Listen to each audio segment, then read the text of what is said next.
Savior. Oh, bless his name.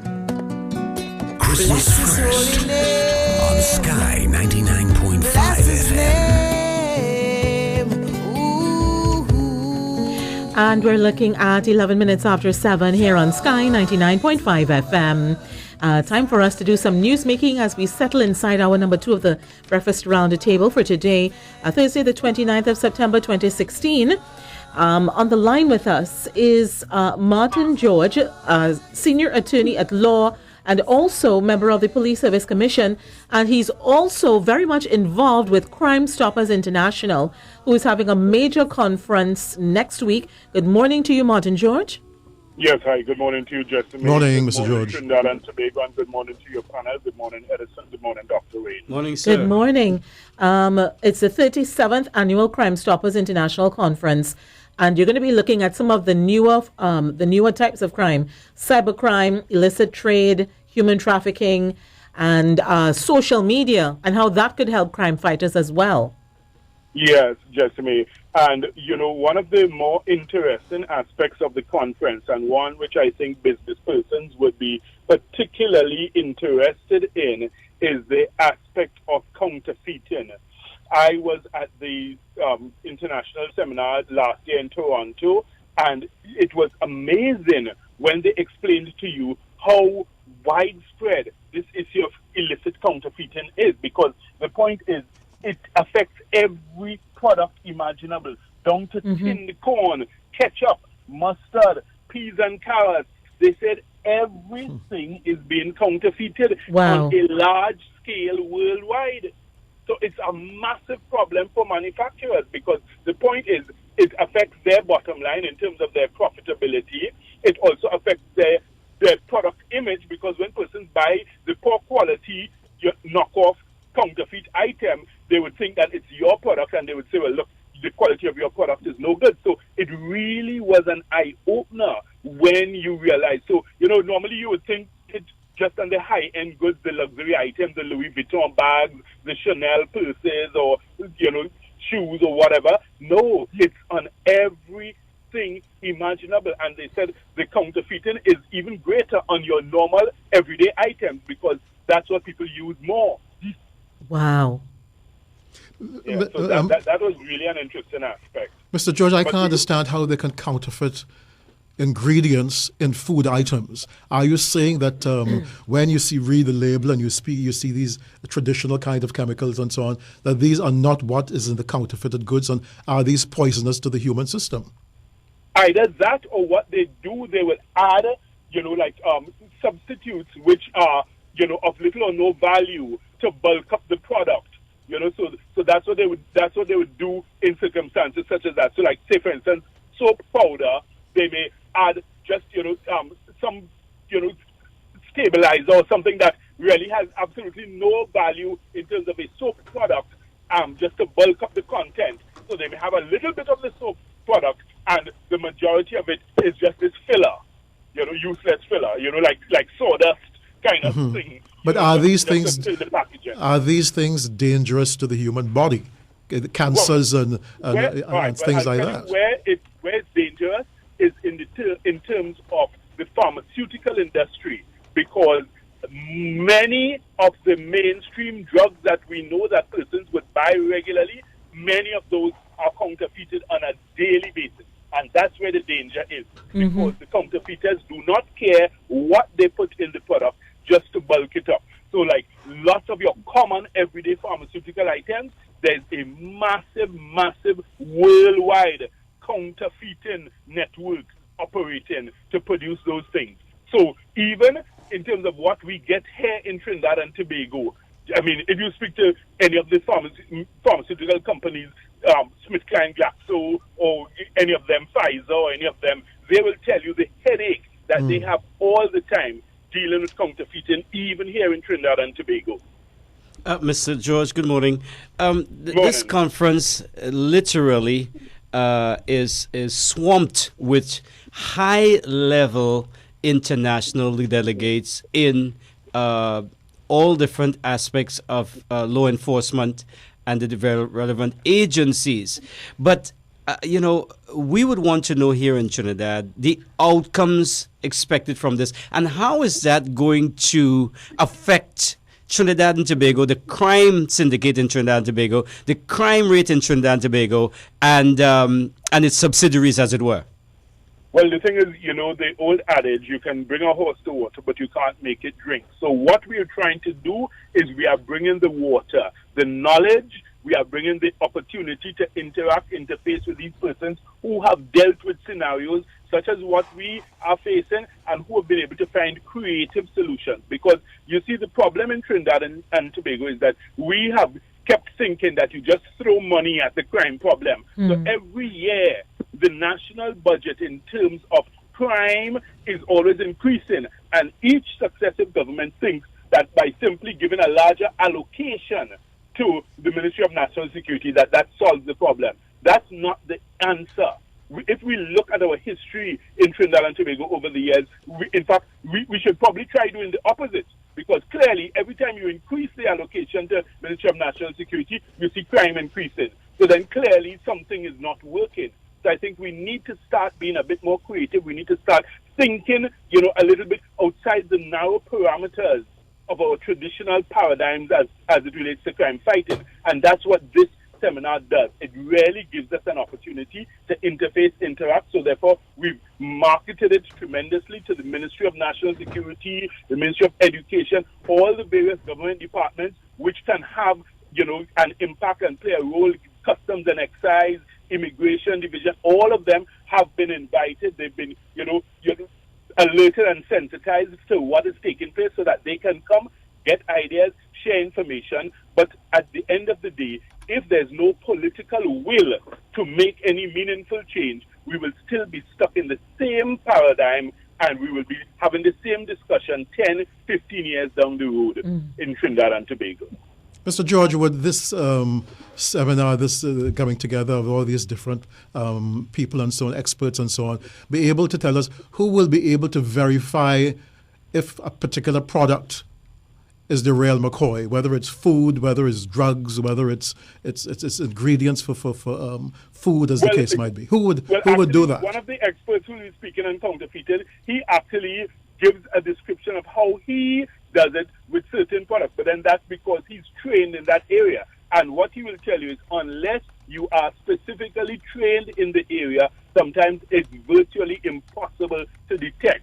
I think one of the most counterfeited high-level brand name is Louis Vuitton. And, he explains the difficulty in, detecting that. It's very, very minute things they have to look for. But, of course, they would have their checklist of items, and unless every box is checked off, they know that it's a counterfeit item. So it's a time-consuming process. And then there's the other side of it. The corollary to this is that you have members of the public who, because they want to give the impression or feel, important or feel like, well, look, they're with the in thing, they will buy the knockoff item knowing it's a knockoff, parade it as if it's the genuine article.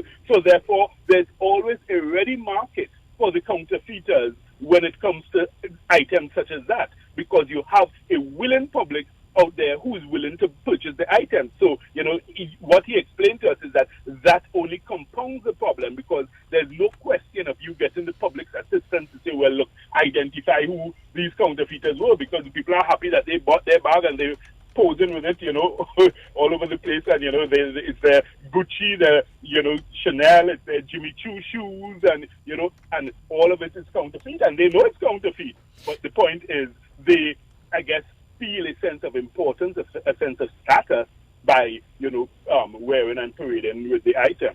Some of what we're seeing is actually part of a country's plan for developing its economy.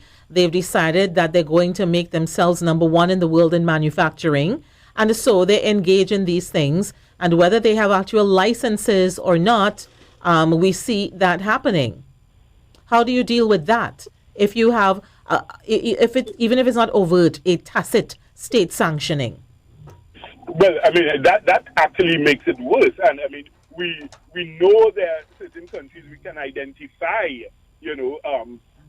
particularly Eastern countries who are specialists in that type of thing, but even within our Latin American region, there are a few countries that the names always crop up when it comes to the issue of counterfeiting. And I agree with you, Jesse, that there appears to be, if not active, certainly tacit state approval or sanction to these actions. And that only, makes it worse, because the point is, how then do you, put a stop to it if officially persons are, allowing it and, consider it part of their economy? I mean, thankfully, we don't have that in any major way in Trinidad and Tobago. But what we have is the products flooding the market, and, of course, consumers, particularly when it comes to pharmaceuticals, can be hurt or damaged as a result. Social media, Mr. George, social media. We heard recently again the PM want to inject, some more millions into the intelligence gathering and tapping of the phones, I would imagine, and such like. But the social media has had a phenomenal impact on crime. I think some incorrect information was disseminated regarding the recent kidnapping of this young lady and so on. So what can the nation expect coming out of this conference in that particular arena, in the social media, to combat or any tactical approach to combat the new use of cybercrime in crime fighting in the country? Well, the thing is, I would think that the same way persons can use social media for misinformation or for their own nefarious purposes, I think our police service and our national security ministry do not make enough use of social media to ensure that they get their messages out. So, for instance, if it is that someone steals a silver wet man, in the Arima district, at 7:40 a.m., on a Thursday morning, then immediately the police should send out an alert, saying, a silver teeter has been stolen, in the vicinity of, so therefore you send it out by WhatsApp, you send it out by text messages, whatever, you send out mass messages. So therefore anybody who is on the road driving would be on the lookout for it. So therefore you allow the power of social media to work for you in a positive way. So the thing is that this is why I'm saying we really, really need to step up our game, and it's not always just a question of, you allocate 100 million more to national security. The question is, how is this being spent? How is it being allocated? What's the cost-benefit analysis that can be derived from it when you examine how this money has been applied and used? And that's what we need to start doing, rather than just simply, patting ourselves on the back and saying, well, we've given them more money, so that should solve crime. It doesn't work that way, and it never has, and it never will.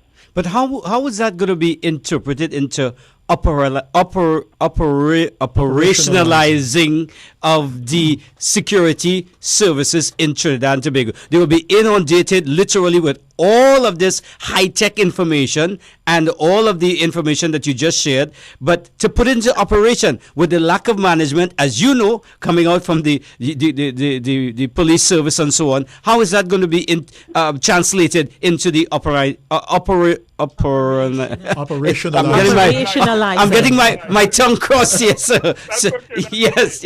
All right, okay. The operationalizing can take place by you having follow-up training programs. It may mean that you then have to select certain officers, send them abroad maybe for a 1 week, 2 week training course, let them come back and have that knowledge and information transfer so that they can see the systems that work in a developed, sophisticated society, and then when they come back, they are now able to implement those things. But as I said, none of this is going to happen or take place unless there is the will to do it. And that is what we've been lacking tremendously in Trinidad and Tobago. That has been our problem, and it's time we start identifying it and calling a spade a spade. We cannot continue this way, because if we keep doing the same thing over and over again and expecting different results, we certainly are in for a shocker. We are not going to get different results. We need to start thinking differently in terms of our approach.